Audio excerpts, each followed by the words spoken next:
Common sense in using washroom, যে washroom ব্যবহার করার সময়, বাথরুম ব্যবহার করার সময় যে আমাদের কাণ্ড জ্ঞান, কমন সেন্স কি কি থাকা প্রয়োজন, এই বিষয়গুলো নিয়ে আজকে আমরা ইনশাআল্লাহ আলোচনা করব। তো আল্লাহ হাবিব সাল্লাল্লাহু আলাইহি ওয়াসাল্লামের সুনির্দিষ্ট কিছু সুন্নাহ আছে যে ওয়াশরুম ব্যবহার করার সময় এই সুন্নাহগুলা আমাদের আজকের আলোচনার বিষয়ের মধ্যে অন্তর্ভুক্ত থাকবে। আমরা প্রথমত বলতে পারি যে ওয়াশরুম ইউজ করার সময় খালি গায়ে ওয়াশরুম ইউজ না করা, খালি মাথায় ওয়াশরুম ইউজ না করা, খালি পায়ে ওয়াশরুম ইউজ না করা, ঠিক আছে। তারপরে হচ্ছে enter the left foot first, অর্থাৎ আমরা বাম পা দিয়ে আমরা ওয়াশরুমে যাতে প্রবেশ করি, এটা হচ্ছে আল্লাহর হাবিব সাল্লাল্লাহু আলাইহি ওয়াসাল্লামের সুন্নাহ। আবার বের হওয়ার সময় এক্সিট উইথ রাইট ফুট, আমরা বের হওয়ার সময় ডান পা দিয়ে বের হব, বাম পা দিয়ে ওয়াশরুমে প্রবেশ করা। তো এখানে আরো সুন্দর কিছু সায়েন্সের ব্যাখ্যা বিশ্লেষণ আছে। বাম পা দিয়ে প্রবেশ করলে বিজ্ঞান কিসের জন্য এটাকে সাপোর্ট করে, ডান পা দিয়ে বের হলে কিসের জন্য বিজ্ঞান এটাকেও সাপোর্ট করে। চিন্তা করেন 1400 বছর আগে নবীজি বলেছেন বাম পা দিয়ে প্রবেশ করো, ডান পা দিয়ে বের হও, আর আজকের যুগে এই যুগে বিজ্ঞান এসেও বলতেছে যে না, আসলেই তো এটার মধ্যে উপকারিতা রয়েছে। তো আমরা সেদিকে আলোচনা করছি না, নিঃসন্দেহে এটার মধ্যে উপকার রয়েছে, আমরা অন্য এক সময় বিষয়গুলো নিয়ে আলোচনা করব।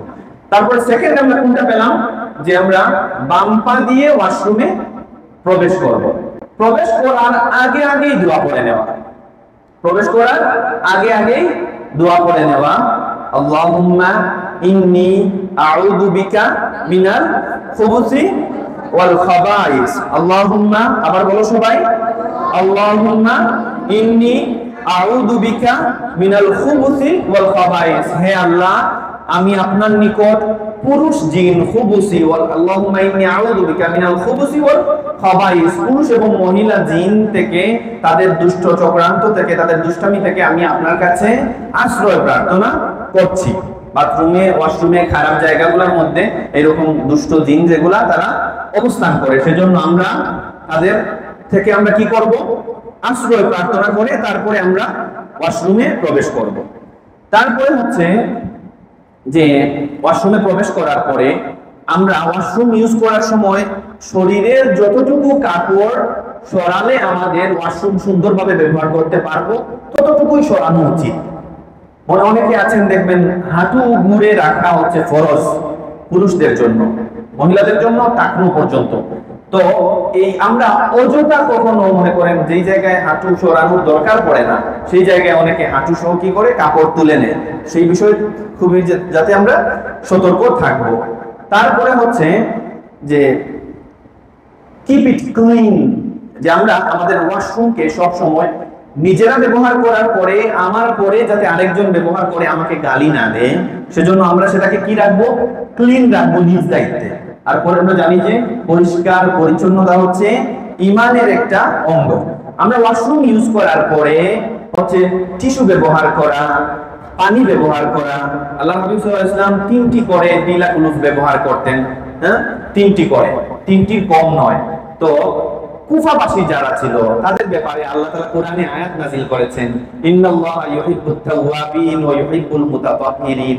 আল্লাহ তাআলা পবিত্রতাকারী অর্জনকারী যারা আছে তাদেরকে কি করেন, ভালোবাসেন, এবং তাওয়াবিন তাদেরকে ভালোবাসেন। তো এই আয়াতটা নাযিল হয়েছিল কুফাবাসীদের জন্য, কারণ তারা কি করত, দিলা নেওয়ার পরে পানি দিয়েও তারা কি করত, নিজেদেরকে পবিত্রতা অর্জন করত।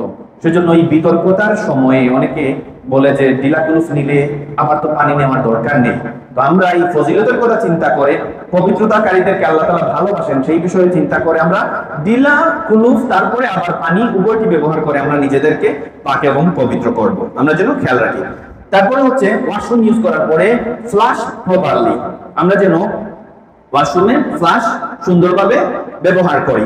তারপরে হচ্ছে ওয়াশরুম ইউজ করার পরে ওয়াশ ইওর হ্যান্ডস, যে এমনিতেই তো সুন্নাহ হচ্ছে কি করা, ওযুর সময় আমরা হাত ধুই, কিন্তু বিজ্ঞান বলে যে প্রতিদিন কি করো, 5 বার করে তোমরা হাত ধো, কয় মিনিট পর পরে হাত ধোয়ার জন্য। আবার হাত ধোয়ার আলাদা দিবস পর্যন্ত তারা নাযিল করেছে, এখন আলাদা দিবস যে হাত ধোয়ার দিবস, হাত ধৌত করার দিবস, ঠিক আছে। তো এই হাত ধোয়ার অনেক গুরুত্ব রয়েছে, সেজন্য আমরা যে কোনো কাজ করার পরে, খাবার খাওয়ার আগে, ওয়াশরুম থেকে আসার পরে আমরা যেন নিজ দায়িত্বে সাবান দিয়ে ভালো করে হাত ধুই। তারপরে হচ্ছে use water and tissue wisely, আমরা যেন পানি ব্যবহার করার সময় এই চিন্তা রাখবো অযথা অপচয় যেন করবো না। এই কারণে আমরা ওজুর সময়ও খুব আস্তে আস্তে করে আমরা পানির টেপটা রাখতে পারি। এমনিতেই ওয়াশরুম ইউজ করার সময় এই পানি ব্যবহারের ক্ষেত্রে, টিস্যু ব্যবহারের ক্ষেত্রে আমরা যেন সচেতন অবস্থায় সেটাকে ব্যবহার করি। তারপরে হচ্ছে আমরা অনেকে অ্যাভয়েড লাউড নয়েজেস। আমরা অনেকে বাথরুম সিঙ্গার আছে যে ওয়াশরুমে যাওয়ার পরে অনেকে সুর দিয়ে অনেকে গান গায়, আছে না এমন? গোসল করতেছে আবার গুনগুন গুনগুন করে গান গায়। ওয়াশরুমে গেছে তখন গেলে অনেকে আবার পড়াশোনা করতে শুরু করে জোরে জোরে বা গোসল গায়। অনেকে আছে এরকম, ছোট ছোট বাচ্চারা হোক, অনেক বড়দের মধ্যেও এই অভ্যাস আছে। তো আমরা যেন খেয়াল করি যে অ্যাভয়েড লাউড নয়েজেস। ওয়াশরুমের ভিতরে অযথা যেন আমরা জোরে জোরে চিল্লাচিল্লি করা, তারপরে অযথা শব্দ করা, নয়েজ করা, এগুলা থেকে যেন আমরা বিরত থাকি। তারপরে হচ্ছে সচেতন অনেক মানুষও দেখবেন ময়লা বা টিস্যু ব্যবহার করে যত্রতত্র ফেলে। অনেকে আছে কমেডের মধ্যে ফেলে, অনেকে ফ্লোরের মধ্যে ফেলে, আর যেই নির্দিষ্ট জায়গা দেওয়া হয়েছে সেই জায়গায় ফেলে না। তো অনেক ক্ষেত্রে দেখা গেছে যে পাইপ জাম হয়ে যায় বা অনেক সময় এই ধরনের সমস্যাগুলো হয়।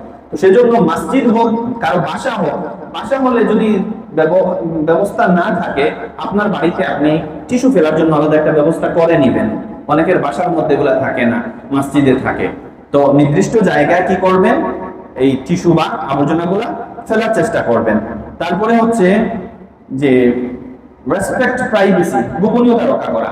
অনেক সময় আছে ভুলবশত ওয়াশরুমে যাওয়ার পরে হয়তো দরজা লক করতে অনেকে ভুলে যায়, শাওয়ার করার সময় হোক বা ওয়াশরুম ইউজ করার সময়। তো নিজের গোপনীয়তা রক্ষা করার ক্ষেত্রে এটা প্রথমেই যাতে চেক করে নেওয়া, যাতে কি না হয় আমাদের দরজা ভুলবশত যাতে খোলা না থাকে। তারপরে হচ্ছে ওয়াশরুমের ভিতরে অনেকে আছে স্মোক করে, সুপারি খেয়ে খেয়ে তারপরে ওয়াশরুম ইউজ করে। তো আপনি চিন্তা করছেন এই এমন একটা জায়গায় গেছেন যে রন্ধ্রে রন্ধ্রে জীবাণু ছড়িয়ে আছে, এই জায়গার মধ্যে আপনি গিয়ে স্মোক করছেন, এই জায়গার মধ্যে আপনি সুপারি চিবাচ্ছেন, তারপরে আবার ওয়াশরুম ইউজ করছেন। তো এই সকল বিষয় থেকে আমরা কি করব, হেফাজতে থাকবো। কখনো এখানে তো যারা আছে সবাই কেউ স্মোক করে না, কিন্তু হয়তো কেউ বড় হলে সুপারি খেতে পারে, অভ্যাস হতে পারে। তো এমন কোনো কিছু খাবার মুখে নিয়ে আমরা যাতে ওয়াশরুমে না ঢুকি এবং ওয়াশরুম ইউজ না করি, সেটার দিকে আমরা খুব ভালো করে খেয়াল রাখবো। তারপরে সবচেয়ে বড় যে সমস্যা বর্তমান যুবকদের মধ্যে, তারা ওয়াশরুমে প্রবেশ করার পরে মোবাইল ফোন নিয়ে ওয়াশরুমে প্রবেশ করে। যে কেউ গেম খেলে, কেউ মোবাইল টিপতেছে, এমনি ওয়াশরুম ইউজ করতেছে, আবার মোবাইল। বিশেষ করে হাই কমেন্ট যেগুলো আছে, আর চেয়ারের মতো সুন্দর করে বসলো আর মোবাইল টিপবে। তো আমরা কখনো এগুলা করব না। অ্যাভয়েড ইউজিং মোবাইল ফোন ওয়াইল ইউজিং ওয়াশরুম। আমরা ওয়াশরুম ইউজ করার সময় কখনো মোবাইল ফোন ইউজ করে ওয়াশরুম ইউজ করব না। কারণ এই মোবাইল ফোন ব্যবহারের মাধ্যমেও কি করতে পারে, আপনার মুখের মধ্যে, আপনার চোখের মধ্যে বা মোবাইলে লেগে থাকা অণুর মধ্য থেকে শরীরের মধ্যে জীবাণু ঢুকতে পারে। তারপরে হচ্ছে অনেকে আছে দরজা খুব জোরে জোরে দরজা লাগায়, দরজা খুলে। এই বিষয়গুলো যাতে আমরা খেয়াল করি। বিশেষত অনেক সময় আছে বাড়ি ঘরে ওয়াশরুম ইউজ করার সময় হয়তো আমার পিতামাতা ঘুমিয়ে আছেন, এই সময় আমরা ওয়াশরুম ইউজ করি, অনেক জোরে জোরে আমরা দরজাগুলা লাগাই যাতে তাদের ঘুমের ব্যাঘাত ঘটে। এই সকল বিষয়গুলা খুব ভালো করে আমরা খেয়াল রাখবো।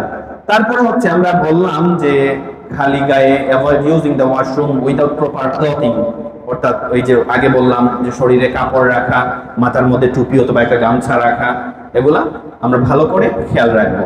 তারপরে হচ্ছে পাবলিক টয়লেটগুলোতে সবচেয়ে বেশি সমস্যা যেটা হয়, আমার পরে হয়তো আরো 10 জন ভাই অপেক্ষা করছে, কিন্তু আমি যে বসে আছি 5 মিনিট 10 মিনিট যাচ্ছে, আমাদের কোনো খবরই নাই যে আমার জন্য কেউ অপেক্ষা করছে কিনা। একটা ওয়াশরুম বা দুইটা ওয়াশরুম ফজরের সময় বা অন্যান্য সময় অনেক মানুষ হয়তো বাহিরে আছে।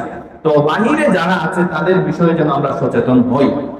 আমাদের নিজেদের হাজত শেষ করে অযথা সময় সেখানে অবস্থান না করে আমরা যেন আমাদের পরবর্তী যারা আছে তাদের প্রতি be mindful with other waiting. আমরা যারা অপেক্ষা করছে তাদের প্রতি সম্মান রেখে আমরা যেন তাড়াতাড়ি ওয়াশরুম থেকে বের হই। তারপরে হচ্ছে avoid bringing food and drinks inside. আমরা কখনো খাবার, পানীয়, এই জাতীয় কোনো খাবার নিয়ে ওয়াশরুমের ভিতরে কখনো প্রবেশ করব না। তারপরে হচ্ছে অ্যাভয়েড এক্সেসিভ নকিং, খুবই গুরুত্বপূর্ণ একটা বিষয়। বিশেষ করে এই যে পাবলিক ওয়াশরুম যেগুলা, মাদ্রাসা বা ওয়াশরুম যেগুলা, ভিতরে কেউ মানুষ গেছে হয়তো 30 সেকেন্ড হয়েছে, আমরা গিয়ে ঠাস ঠাস করে নক দেওয়া শুরু করি, আছে না এমন? হ্যাঁ, ভিতরে এই মাত্র সে ঢুকেছে, আরে ভাই তার তো অন্ততপক্ষে 2-3 মিনিট তো হয়তো লাগবে, 4 মিনিট হয়তো লাগবে, কিন্তু যাইতে দেরি হয়েছে আমরা কি করি, জোরে জোরে নক দেওয়া শুরু করি। এই বিষয়টাও আমরা মাথায় রাখবো যে কোনো মানুষ ঢোকার পরে তাকে অন্ততপক্ষে কিছু সময় তাকে আমরা দেব, ঠিক আছে, তাকে অন্ততপক্ষে কিছু সময় আমরা দেব। অ্যাভয়েড এক্সেসিভ নকিং, আমরা অতিরিক্ত নক করব না কেউ যাওয়ার পরে, সেই বিষয়টা আমরা খেয়াল করব। তারপরে হচ্ছে দোয়াগুলো পড়া, recite entrance and exit prayers. বের হওয়ার সময় হাদিসের মধ্যে স্পষ্টভাবে পাওয়া যায় শুধুমাত্র গুফরানাক এই শব্দটা। বিশেষত আমরা আরেকটা দোয়া প্রচলিত আছে, গুফরানাকা আলহামদুলিল্লাহিল্লাযী আযহাবা আন্নিল আযা ওয়া আফানি, আছে না? তো বিশেষত এই শব্দটা বেশি পাওয়া যায় যে গুফরানাক, সহিহ মুসলিমের মধ্যেও আছে গুফরানাক এই শব্দটা। তো কেউ চাইলে বাকিটাও, তো আমার হয়তো জানার অভাব থাকতে পারে, কেউ চাইলে বাকিটা পড়তে পারে, কিন্তু হাদিসের মধ্যে এই শব্দটা স্পেসিফিক ভাবে পাওয়া যায় যে গুফরানাক, আল্লাহ আমরা আপনার কাছে ক্ষমা চাই, আল্লাহ আপনার কাছে আমরা ক্ষমা চাই। তারপরে হচ্ছে বি কেয়ারফুল অফ ইউরিন স্প্ল্যাশেস, অর্থাৎ খুবই গুরুত্বপূর্ণ যেই বিষয়ের কথা সাবধান করে আল্লাহ হাবিব বলেছেন যে তোমরা কি করো, ইস্তানজিহু মিনাল বাউল ফা ইন্না আম্মাতা, যে এই কারণে যে তোমরা কি করো, ইস্তানজিহু মিনাল বাউল, তোমরা পেশাবের থেকে সতর্কতা অবলম্বন করো। এই একটা মাত্র কারণে কবরের মধ্যে অধিক পরিমাণে কি হবে, ফা ইন্না আম্মাতা আযাবিল কবরি, এই প্রস্রাবের ছিটাফোঁটা গায়ে লাগার কারণে সবচেয়ে বেশি কবরের মধ্যে আযাব হয়।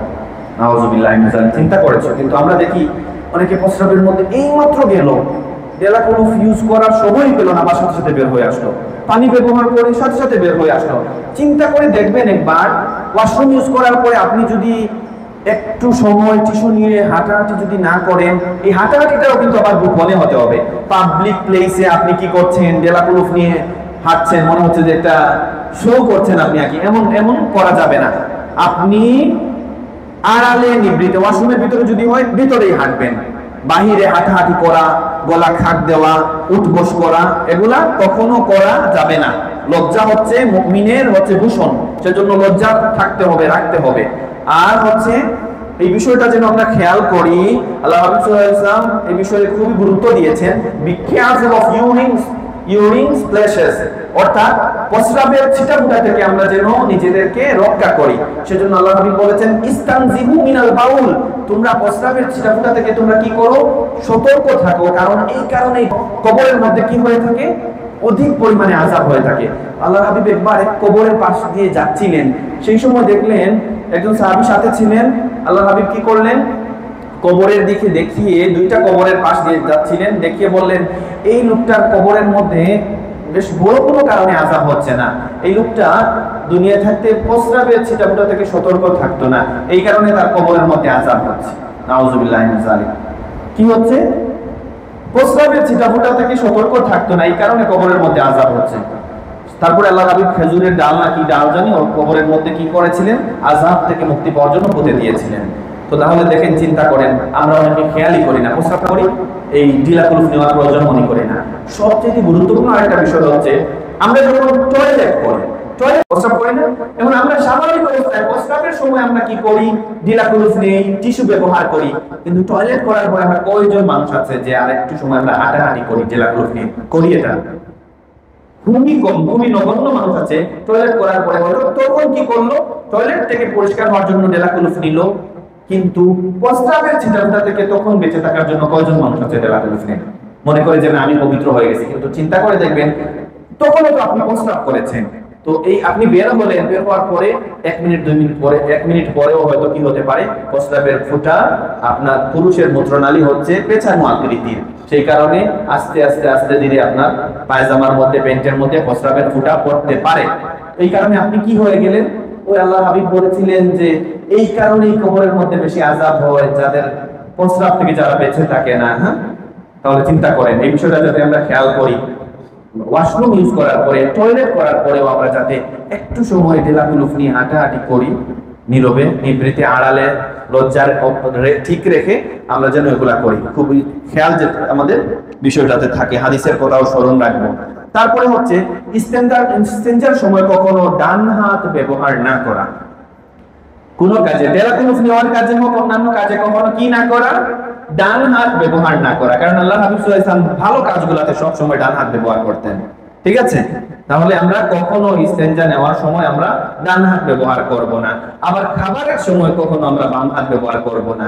কারণ আল্লাহ হাবিব একবার এক বাচ্চা খাবার খাচ্ছিল, তখন দেখে বললেন, ইয়া গুলাম সামবিল্লাহ,